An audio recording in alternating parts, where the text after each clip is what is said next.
In this week's episode of the Crypto News Show, we've got a lot to cover. Everything from massive upgrades and announcements on the Ethereum network to the overall world-changing Bitcoin revolution and mass adoption continues as price continues to kind of just move sideways.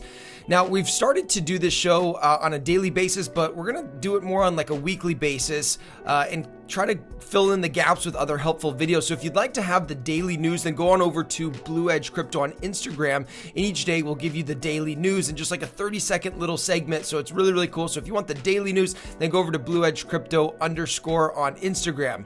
Now, with that being said, let's go ahead and let's take a look at what's actually happened this past week so you can understand totally what's happening in the crypto space and what the narrative really is.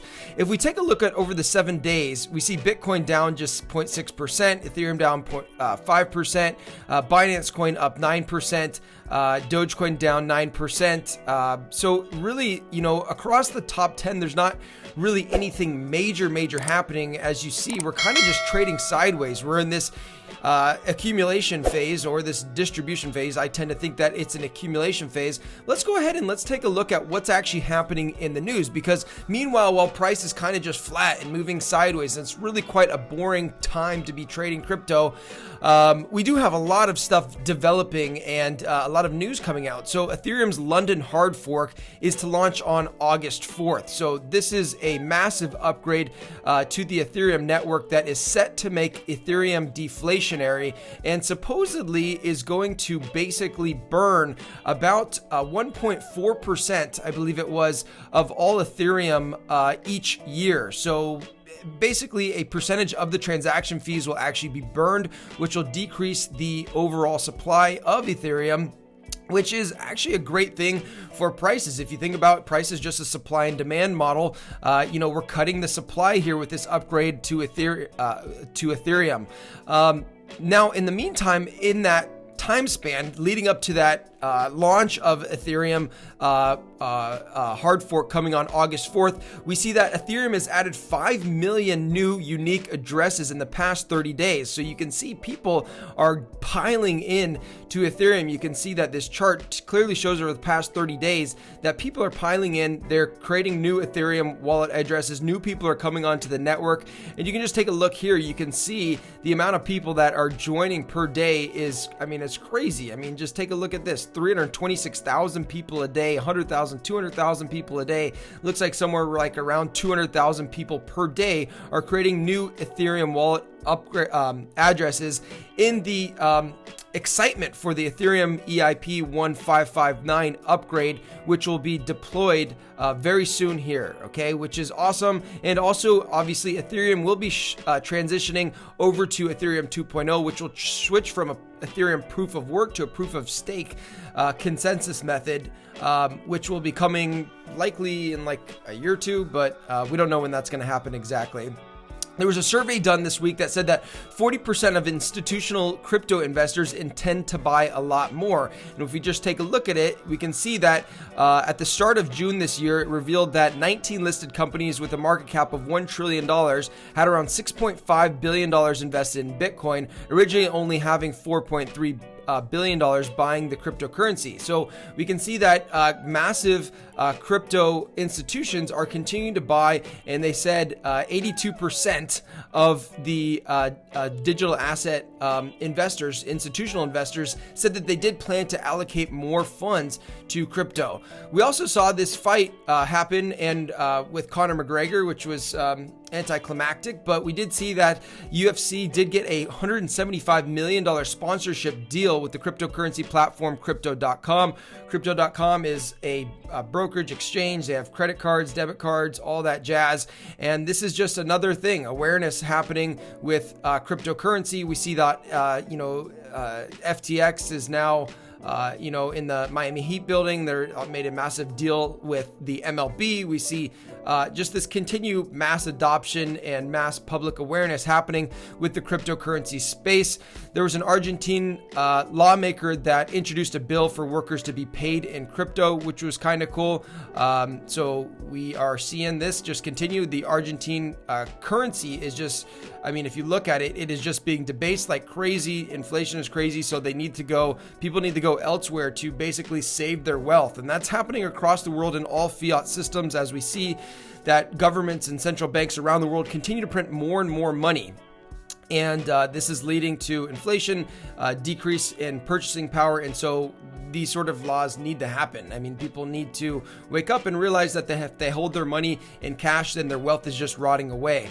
We also saw that Visa has handled $1 billion in cryptocurrency this year, which is massive. Visa is, obviously one of the biggest payment companies in the world. They've now handled $1 billion in just the first half of 2021, which is a massive, massive spike in processing through Bitcoin. So we also did see that Cardano ADA overtakes Bitcoin as the most held cryptocurrency on eToro, which is crazy news to me, considering ADA is a newer cryptocurrency, but I guess people are just buying it up like crazy, and especially on eToro. It's the second it's the most held cryptocurrency above Bitcoin even, which is just mind-blowing. I guess, I don't know if people just see Bitcoin at 33,000, they think, oh, I can't buy that, and then they go and they check ADA and it's $1 and some change, and they're like, oh, that's more affordable. I don't know what the deal is exactly, but that's what's happening. Worldwide adoption continues. Mexico and Argentina flirt with Bitcoin law. This is just all over Latin America. They seem to be really eager to adopt Bitcoin as legal tender, or to continue to push the space forward. As we saw, El Salvador has already moved the ball on getting Bitcoin as legal tender, and we see a lot of other news coming from Latin American countries about the possibility of adopting as legal tender. We also saw Bank of America that has reportedly set up a crypto research team, which they were previously not big bulls here on Bitcoin, and now they've set up an entire crypto research team, which is really big news considering Bank of America is one of the largest banks in the world. We saw Visa partners with 50 different crypto platforms on card programs. There's over $1 billion worth of digital currency spent on the company's crypto-linked cards in the first half of 2021, like we just saw, which is awesome. They're continuing to partner with more and more platforms like Crypto.com and BlockFi and a lot of these major exchanges. They're partnering and creating their own cryptocurrency debit cards and credit cards, which are awesome because it's another way to just earn and stack free Bitcoin simply by using your credit card, which is something that you would already do anyways. We also had huge news come from Apple co-founder Steve Wozniak that said Bitcoin is a miracle. He says it's better than gold. And he is apparently not actually an owner of Bitcoin, but he thinks that gold is limited and you have to look for it. He says that Bitcoin is the most amazing mathematical miracle, which is interesting. He's a 70-year-old tech entrepreneur. Obviously, he understands tech and trends, being one of the biggest companies in the world. Apple, he remains bullish on Bitcoin. We also saw Twitter CEO Jack Dorsey, who's also the owner of Square, that he's building a Bitcoin hardware wallet, which is really awesome to see that Square and Jack Dorsey, the man behind Twitter, are really bullish on Bitcoin. They're creating a hardware wallet which will integrate with Cash App and most likely have assisted self-custody solution, which is pretty cool. What else is going on here in the news? Oh, this was massive. We saw that the lawmaker in Paraguay says he will introduce Bitcoin regulation law next week. This is set to be on July 14th here, just on Wednesday. And he says that I'm here to unite Paraguay. That is why we've decided with Senator to present together the bill, the Bitcoin bill, on Wednesday, July 14th. Stay tuned, since there will be a mega surprise for Paraguay and for the world. Something giant is coming. So we don't know exactly what this means, but this could mean that they adopt Bitcoin as legal tender, just like El Salvador has done. It seems like they're in close communication, and it seems like this could be a likely solution that's coming to Paraguay coming on July 14th. So meanwhile, we have TikTok that's banning influencers from promoting cryptocurrencies. They've made a policy change. Basically, there's just a mass amount of guys shilling out random pump and dump coins, doing pump and dump schemes, and so they're banning this from the TikTok platform. I don't know actually, what's really behind this. do believe that TikTok is a China-owned company, and we know that China does not like cryptocurrencies. They like control. So I don't know if this is hurting their digital yuan or whatnot, but that's likely what's happening behind the scenes. We also did see that crypto whales accumulate $2.2 billion worth of Bitcoin this week. According to on-chain analyst William Clemente, this is just huge. You can see here just the net growth in the past 14 days is the 14-day moving average. And you can see that Bitcoin bulls have, Bitcoin whales have just continued to buy up Bitcoin during this accumulation phase. You can see it right here. Just, we've traded quite sideways, kind of in this ranging, boring motion. Yet all of this fundamental goodness is happening, and you can see the whales just buying. We also saw that historical New York power plant resorts to mine Bitcoin with excess energy instead of selling it. So this is a massive power plant in New York that instead of just selling their excess energy, they're now using it to mine Bitcoin, which is really a cool thing that's happening. And just to give you guys an idea, this is how Bitcoin miners work a lot of the time. A factory will put out, say, 10 units of energy, just for an example, and Bitcoin miners, say that the factory really only needs 7 of it. Bitcoin miners will come use that 3 excess energy. So Bitcoin is probably one of the greenest industries actually in the world, because it's not producing any additional energy. For the most part, mostly they're just using excess energy that would have been went as waste anyways. Okay, a couple last things here. We saw that 80 central banks looking at digital currencies. This is, as we know, countries around the world are starting to roll out digital currencies. We saw China roll out their digital currency. This is, a control thing. It doesn't really. It's still going to be a fiat money system, so it doesn't fix the broken fiat money system. But we do see more and more countries that are looking to roll out digital currencies, which I think is good for the crypto space in general. It'll give it easier time for people to get into the crypto space. I think that's what's going to happen.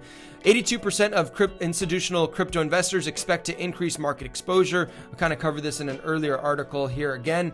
What else is happening? Last thing that's happening here this past week was Bitcoin miners resume accumulating while Bitcoin exchange inflows drops. Okay, this was shown on Glassnode. This is really important to understand. We can see here that the miner net position has increased, meaning that basically miners are starting to hold their Bitcoin for the first time in quite a while, which is really big. And we see that the Bitcoin hash rate is rebounding, meaning that, we saw this massive decline in the hash rate, which is basically how hard is it to mine a Bitcoin. It decreased quite a lot. It became easy to mine a Bitcoin when China had that crackdown, and basically all these miners were forced to shut down their facilities, and now it's rebounding nicely. So this is just an incredible testament to the power of the Bitcoin network. An entire country, 65% of the mining that was happening in China was completely shut down. They had the force to move elsewhere, and we saw this sharp decline in the hash rate, and now it's just kind of recovered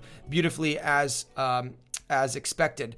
So if this was all helpful and you'd like to stay up to date on everything crypto related, we make a lot of videos here to help make your crypto journey easy, lucrative, and fun. If that's the case, then go ahead, like, subscribe, turn on post notifications, and we can't wait to see you in another video. Bye, everybody.